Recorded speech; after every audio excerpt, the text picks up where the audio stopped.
Hai teman-teman, apa kabar kalian semua? Semoga baik-baik saja ya. Di video kali ini kita akan melanjutkan kembali alur cerita drama Korea yang berjudul Who Are You atau School 2015 episode kedua. Di episode sebelumnya, seorang siswa bernama Lee Eun-bi mengalami pembulian di sekolah oleh ketiga temannya yaitu Kang Soo-young bersama gengnya. Hingga membuat Lee Eun-bi yang memiliki perangai kalem itu tidak berani melawan dan pasrah ketika harus dikeluarkan dari sekolah gara-gara Soo-young. Berbeda dengan kembarannya yaitu Go Eun-byul, dia memiliki perangai yang angkuh, namun tiba-tiba Go Eun-byul menghilang ketika berada di Tungyong berwisata dengan teman sekolahnya. Penasaran dengan cerita selanjutnya? Yuk langsung ke videonya. Di sebuah jembatan di pinggir sungai perkotaan, Lee Eun-bi yang sudah putus asa mencoba untuk bunuh diri dengan menceburkan diri ke sungai. Namun, tiba-tiba ada seseorang yang meraih tangan Lee Eun-bi. Kalau kita perhatikan dari bajunya, sepertinya ini adalah Go Eun-byul ya guys. Sementara itu, ibu Go Eun-byul yang sudah 10 hari menunggu kabar dari putrinya masih terus membagikan selebaran pengumuman untuk mencari putrinya. Ketika ibu Go Eun-byul sampai di rumah, tiba-tiba ia mendapatkan telepon yang mengabarkan keberadaan putrinya. Saat masuk ke sebuah ruangan, ibu Go Eun-byul tak kuasa menahan tangisnya. Hingga perlahan Eun-byul membuka matanya, namun ternyata Go Eun-byul tidak mengingat apapun bahkan ibunya sendiri. Kemudian dokter menjelaskan bahwa Go Eun-byul mengalami amnesia karena stres saat kecelakaan. Mendengar hal itu, ibu Go Eun-byul hanya bisa terduduk lemas. Ketika Go Eun-byul menunggu ibunya yang sedang mengambil mobil, tiba-tiba Soo-young lewat dan mengira bahwa itu adalah Lee Eun-bi. Kemudian Soo-young menghampirinya, namun Go Eun-byul sama sekali tidak mengenalinya. Karena merasa kesal, Soo-young menjambak rambut Go Eun-byul dan saat itu juga ibu Go Eun-byul datang memarahinya. Bahkan mengancam akan melapor polisi. Soo-young yang ketakutan pun berkata bahwa ia salah orang. Di perjalanan, Go Eun-byul terlihat bahagia dan seperti menemukan kehidupan barunya. Berbeda dengan Han Yi-an yang merasa sedih karena teringat kejadian 10 hari yang lalu. Ternyata, pria yang menemui Go Eun-byul di dermaga adalah Han Yi-an.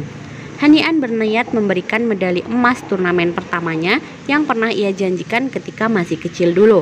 Namun, Go Eun-byul terlihat aneh dengan luka di lehernya dan berusaha melupakan masa kecil mereka. Sebenarnya apa ya yang terjadi dengan Go Eun-byul?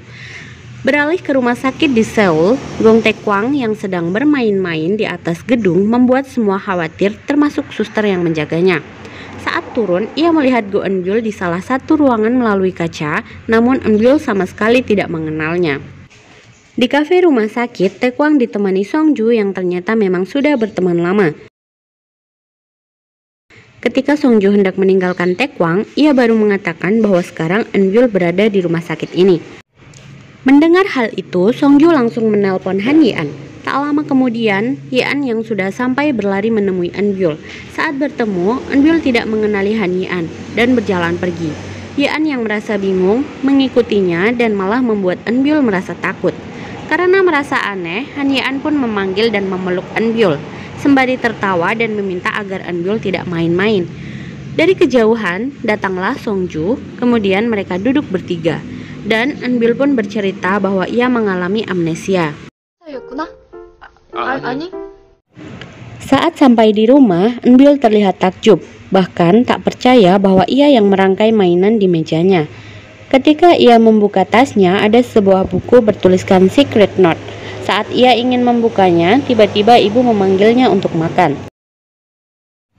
Sebelum tidur, mereka melihat foto-foto Eun-byul ketika masih kecil. Eun-byul pun bertanya mengapa tidak ada fotonya ketika bayi. Ibu Eun-byul pun menjelaskan bahwa ia diadopsi ketika berusia 5 tahun. Namun mereka tetap hidup seperti ibu dan anak sebenarnya. Keesokan harinya, Eun-byul yang masih terlihat bingung berdiri di depan sekolah karena tidak ada satupun teman yang ia kenali. Kemudian datanglah Tae-kwang dan juga sahabatnya yaitu Song-ju dan Si Jin. Sebagai sahabatnya, Song-ju pun menjelaskan keadaan Go Eun-byul di depan kelas kepada semua temannya. Mereka tampak kagum karena baru pertama melihat orang yang amnesia secara nyata.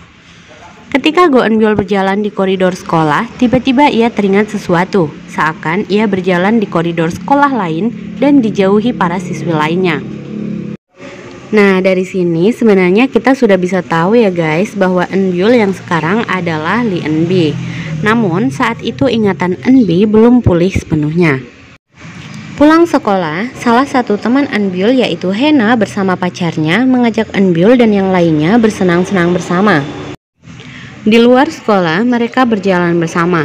Ketika Songju melihat Yong-eun yaitu teman sekelasnya, tiba-tiba Songju mengatakan bahwa itulah dompetnya. Kemudian Songju pun mengajak Yong-eun untuk ikut bersama mereka. Malamnya, Go Eunbyul dan teman-temannya sedang diinterogasi di kantor polisi karena ternyata mereka bersenang-senang di tempat karaoke, sedangkan mereka masih di bawah umur. Untungnya ada guru Kim yang menolong mereka. Diperlihatkan di halte bus, Yong-eun tengah duduk bersama Go Eunbyul karena bus mereka satu arah, bahkan rumah mereka berdekatan. Namun di sini Yong-eun tampak tidak menyukai Go Eunbyul dan menanyakan kebenaran tentang amnesianya itu, seakan pernah terjadi sesuatu di antara mereka. Di luar rumah Yong-eun, Ibu Eunbyul melihat sudah ada polisi. Kemudian Ibu Yong-eun menceritakan ada pencurian perhiasan di rumahnya. Ibu Yong-eun mengira bahwa asisten rumah tangganya lah yang mencuri perhiasan tersebut. Keesokan harinya, Han-Yi-an keheranan bertemu dengan Go Eunbyul karena tidak biasanya Eunbyul bangun sepagi itu. Dan ketika mereka berjalan bersama, Han-Yi-an memperhatikan luka di leher Eunbyul yang sudah menghilang. Nah, kita semakin yakin ya guys bahwa Go Eunbyul ini adalah Lee Eunbi. Sementara itu, di sisi lain Yong-eun yang sedang diinterogasi mengenai hilangnya perhiasan ibunya tertangkap CCTV sedang menjual perhiasan milik ibunya. Saat ditanya kemana perhiasan yang lain, kemudian scene beralih ke kelas. Yong-eun bersama seorang guru meminta agar Eunbyul membuka lokernya. Namun Eunbyul tidak bisa membukanya karena tidak ingat kode loker tersebut. Terpaksa gembok milik Eunbyul harus dipukul. Saat loker terbuka, ternyata terdapat kotak berisi perhiasan milik ibu Yong-eun. Eunbyul hanya bisa terdiam dan bingung. Saat guru Kim hendak meraih tangan Go Eunbyul, Han-Yi-an meraih lebih dulu tanpa mendengarkan guru Kim yang ngomel-ngomel. Nah, sebelumnya ada beberapa scene yang belum kita bahas ya guys. Biar nggak terlalu panjang, jadi aku bahas di akhir. Yang pertama, kita akan membahas Han-Yi-an. Dia adalah seorang atlet renang andalan di sekolahnya. Dia bersahabat dan menyukai Go Eunbyul sejak mereka masih kecil. Han-Yi-an berasal dari keluarga biasa. Meski begitu, dia hidup sangat harmonis bersama ayahnya. Berbeda dengan Gong Taekwang yang berasal dari keluarga kaya. Ayahnya adalah direktur di sekolahnya. Namun, mereka tampak tidak akur. Bahkan, ayahnya selalu berusaha menutupi atau menyembunyikan status keluarga mereka. Sehingga Gong Taekwang yang haus akan kasih sayang kedua orang tuanya seringkali membuat masalah di sekolah, terutama dengan geng laki-laki yang ada di kelasnya. Nah, jadi itu dia pembahasan film Who Are You atau School 2015 episode kedua. Ditunggu cerita selanjutnya ya guys. Jangan lupa stay tune terus di channelku. Terima kasih sudah menonton sampai habis. Bye-bye.